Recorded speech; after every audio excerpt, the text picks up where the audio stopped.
For most of our existence, we evolved in a far more different world than we live in today. And a lot of our psychological traits that were essential to our survival then, today seem to cause us immense harm. The first psychological trait I'd like to talk about today is one called tribalism, the tribe mind. For most of our existence, we survived in these small, tight-knit communities, anywhere from a dozen people to 150 people. And we needed our communities to survive. You know, humans are not the strongest, we're not the fastest, but we are the best at cooperating. So we were dependent on our tribe. Now, our tribe was everything to us and essential to survival, but other tribes were at best a background noise, but more likely a threat to be feared. Now, this is also why humans are capable of such great compassion, but in the same stride are able to commit great acts of evil, because they see one as their in-group and the other as their out-group. It's the only two groups that exist in the human mind.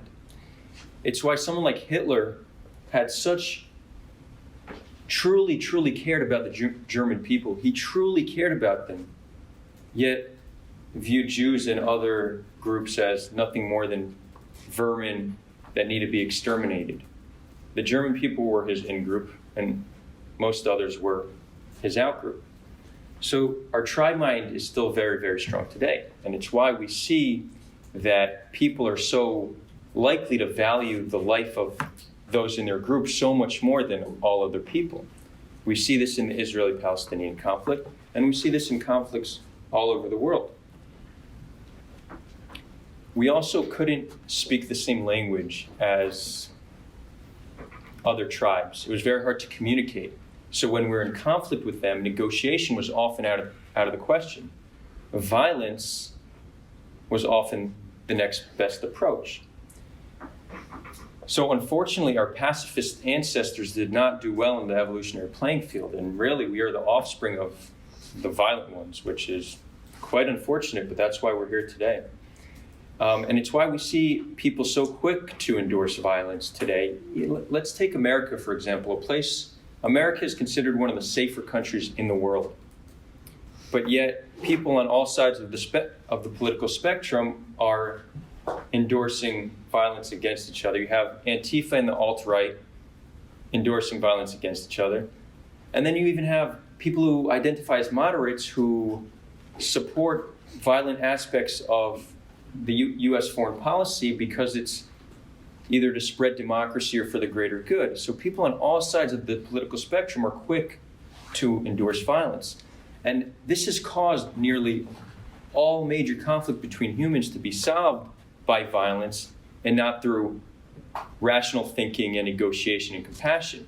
So today when people endorse violence, they actually have the entirety of history backing up their claim. This makes the work for peacemakers all the more difficult because peacemakers cannot point to history and pick many conflicts that have been solved by negotiation. Most have been solved by war. This is unfortunate. But we should not let our mistakes of the past justify what we're doing today in the present. So we should always strive to better ourselves. In addition to that, we had to make sense, and often still do, we had to make sense of a complex world. It seems that the best way to make sense of a complex world is through very simple dualistic categories. This is called categorical thinking. It's still very strong within our psyche: good versus bad, right versus wrong, black and white, with us or against us, friend or foe. This is all our categorical mind trying to make sense of a complex world. And we evolved this way because it seems like it was a way to make sense of the world around us, yet in a way that didn't expend too much energy. And as we see, conservation of energy, evolution seems to favor that. Why? Because if you conserve energy, you could use it on more important things like fighting or having sex, which is very evolutionary advantageous.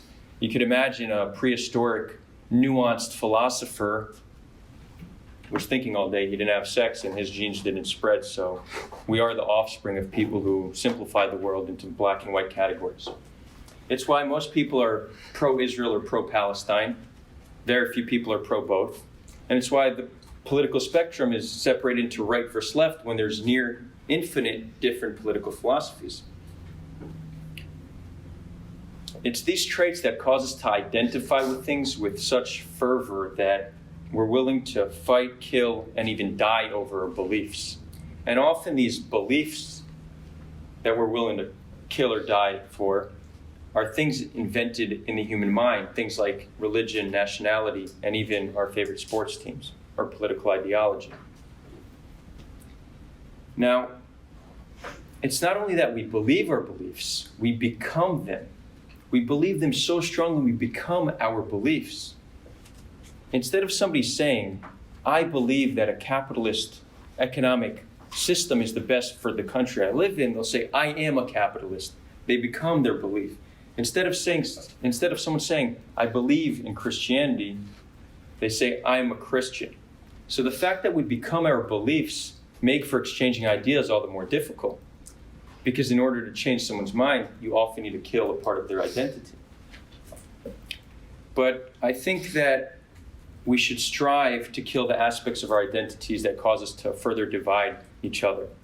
So for the sake of making progress today, I hope we can all be open to the idea that we'll kill the aspects of our identities that aren't beneficial to our shared goal of increasing well-being and solving conflicts.